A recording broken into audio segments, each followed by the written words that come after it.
တို့ရှိမှတင်ထားတဲ့ book 1 to 5ထဲက tenses တွေအကုန်လုံးအရောလေးတွေဖြစ်သွားတာပေါ့နော်အဲ့တော့ present simple ရှိမယ် present continuous ရှိမယ်ဘာလို့လဲဆိုတော့ simple လို့ပြောလဲဆိုတော့ present tense ဆိုတာရှိတယ် present tense မှာ present simple ရယ် present continuous ရယ်ဆိုပြီးတော့နှစ်ခုရှိလာတယ် simple လို့ပြောလိုက်တာရိုးရှင်းဆိုတာ present simple เนาะအဲ့တော့ past simple ရှိတယ် past continuous ရှိအဲ့တော့ present simple နဲ့ present continuous ကဘယ်လိုတွေသုံးလဲဆိုတာပြန်ပြီးတော့ပြောရမယ်ဆိုရင် present simple ဆိုတာ to talk about habit သူရဲ့ပေါ့နော် habit ပေါ့နော်သူရဲ့အမှုအကျင့်တွေ and things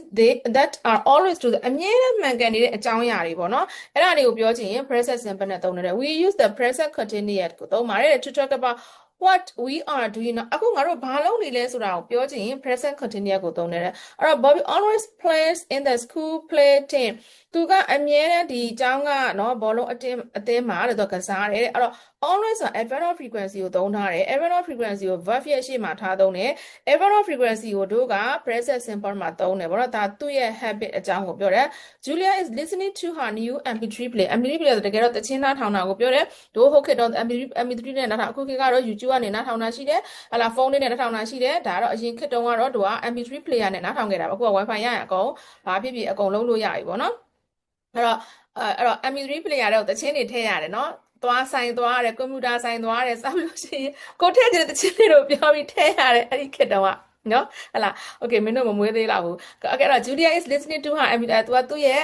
MP3 player အသစ်ကလေးနဲ့ပေါ့နော်မြောက်ကြောနဲ့ဖုန်းလေးအသစ်ရလို့ပဲဟလာအဲ့ဒီအသစ်ကလေးနဲ့သူချင်းလေးနားထောင်အခုပြောတဲ့အချိန်မှာနားထောင်နေရလို့ပြောချင်တာအဲ့တော့ past simple ကကြတော့ဗာလား to talk about complete action in the past အတိတ်ကာလမှာပြီးသွားတဲ့အကြောင်းအရာတွေကိုပြောချင်ရင် past simple ကိုသုံးတယ်တဲ့ past continuous to talk about an action what that one for some time အဲ့တော့အချိန်တစ်ချိန်မှာငါတို့ကဖြစ်သွားတဲ့ action နဲ့ပတ်သက်တဲ့ဟိုအချိန်တစ်ချိန်ပြီးခဲ့တဲ့အချိန်တုန်းကအဲ့တုန်းက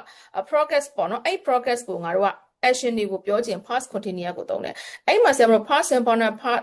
continuous ကိုငါတို့ကဒီတွဲသုံးတာရှိတယ်ဘယ်လိုတွဲသုံးလဲဆိုရင်တစ်ခုခုကဖြစ်နေတာတခုခုက happen ဖြစ်နေတယ်လုံနေတဲ့အချိန်မှာနောက်တစ်ခုကဖြစ်ပေါ်လာတာအဲ့တော့ဒီမှာရေးထားတယ် we often use the past continuous to describe things that were happening ဆိုတာတခုခုကဖြစ်ပေါ်နေတာဘယ်အချိန်မှာလဲအဲ့လိုဖြစ်နေချင်နောက်တစ်ခုကဖြစ်လာတာဆိုတော့ဒီမှာ Run was swimming ဝင်ကရေကူးနေတာအဲ့ရေကူးနေတယ်ဆိုတဲ့ action က past continuous နဲ့ရေးထားတယ်ဆိုတော့ to the first action လို့လဲတို့ကနားလည်ထားဖို့လို့တို့ပထမအောင်ဆုံးလုပ်နေတဲ့အရှင်ဖြစ်တယ်လို့အဲ့ဒီဟာဒီ longer action ဆိုတာတော့ရေကူးနေအဲ့ဒီအချိန်မှာဘာဖြစ်လဲဆိုတော့ when he saw the turtle သူဘာလဲ lake ကိုသူတွေးလိုက်တယ်အဲ့တော့ lake ကိုတွေးတဲ့ action က second action ဖြစ်ပြီးတော့ short action ဖြစ်တယ်ပထမဆုံးဖြစ်နေတာဒီ past continuous ဒီ longer action first action past simple ဒီ second action ဖြစ်ပြီးတော့ short action ဖြစ်တယ်အဲ့ဒါလေးနားလည်မင်းတို့ဒီ past continuous နဲ့ past simple ကိုအခက်ခဲမရှိအောင်ရွေးချယ်